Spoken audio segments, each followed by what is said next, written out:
Joining me now is the founder of that elite sex club called Sanctum. His name's Damon Lawner. He was featured prominently in the Showtime documentary series as well. Hello, Damon. I'm glad to have you on. I watched that feature, and I was really taken by it. I'm a bit prurient, but I'm not a total, you know what. Anyway, I had to ask you about your impressions of this couple. What did you think about Mark and Tatiana Remley, who were better known at your club as, I think, Vladimir and Ilyana? Well, first of all, thank you so much for having me on. It's really nice to be invited. And I don't really talk to a lot of people about what I'm up to these days, but I'm going to tell you a little bit about that after. And yeah, it's fun. And hello to your audience. And I hope everyone's feeling good tonight and feeling some love and some good energy, because there's a lot of crazy stuff in this world. But yeah, you know, he was I ran Sanctum. I started in 2013 and sold it in 2019.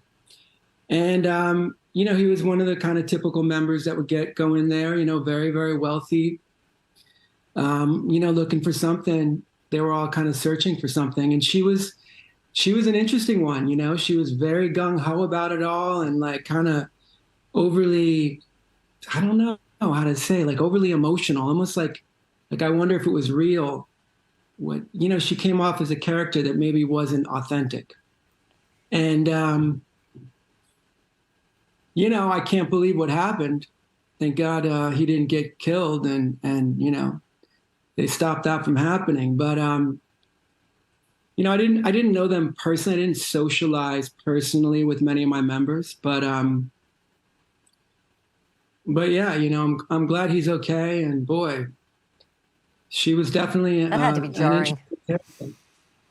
Yeah, I mean, I can't imagine learning. I mean, I learned of it, and I was floored. And you knew them, and they were members of the club. Did you ever see any cracks in their marriage? Anything that would give you a clue where you, now looking back, okay, well, maybe there were some signs and flags?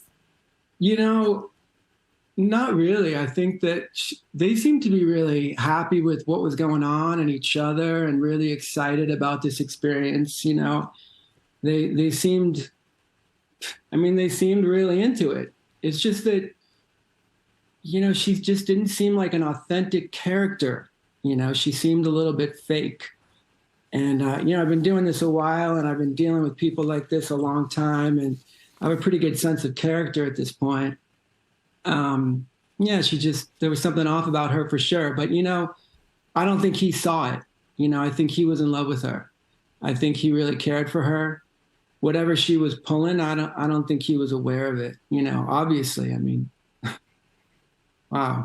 I'll tell you what, I watched the doc. I thought there was going to be a part 2, like, because they took their masks off, which first of all shocked me. I thought everybody wanted to be really anonymous because it was so kinky, but they took their masks off. So I kind of thought, well, that'll be, you know, that'll spearhead another round of it. But you sold Sanctum in 2019.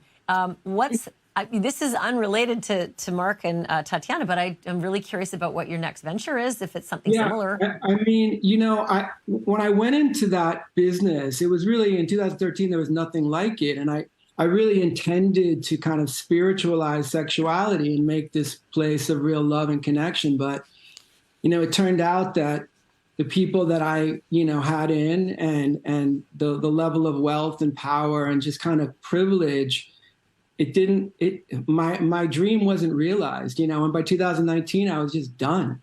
I just didn't want to be there anymore. And I was making a lot of money and, you know, I was living a fabulous lifestyle and all that. But at the end of the day, like, if you don't have real love and connection, I don't think you have anything. So also, you know, I'm fairly normal, believe it or not. I was in a 20-year monogamous relationship before I started this, and I'd never been to a sex club, you know, and you know, needless to say, I decided to really explore an adventure there, and I did, and I'm glad I did. You know, I learned so much about my own sexuality myself, but, you know, more recently... Is your new club all about connecting and less about kinky sex?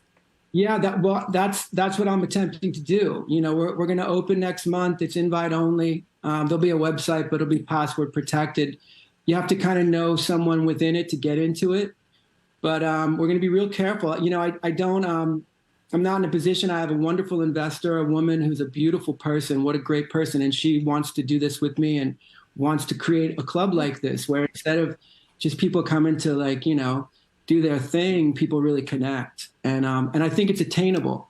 So, yeah, we're going to be real careful about who we let in and make sure we do it right this time. I don't, like I said, because of her, I don't have any money concerns. So I can be real selective. And, another thing that I'll show you guys if you want to see is that many years ago, as I began to realize more about this thing where the connection of sexuality elevates it. It's not moral. I'm not saying it from a moral standpoint.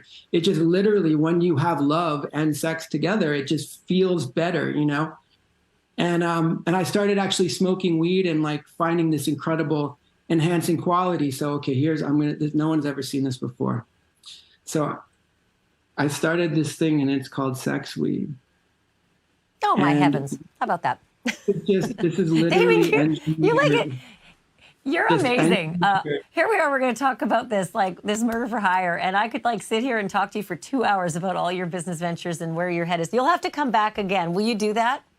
Not only would I love to, but I want to say thank you again. And just to your audience, there's so much negativity out there right now. Just try to find love in your heart, love for your fellow person. We don't all have to fight about all this stupid stuff all the time. So just, that's what I'm trying to get out into the world. So thank you so much for having me on. I really appreciate it. Thank you. Damon Launer, it was the pleasure was mine. I can't believe I said those words to you, but it was. Okay. Thank you, Damon. We'll talk soon.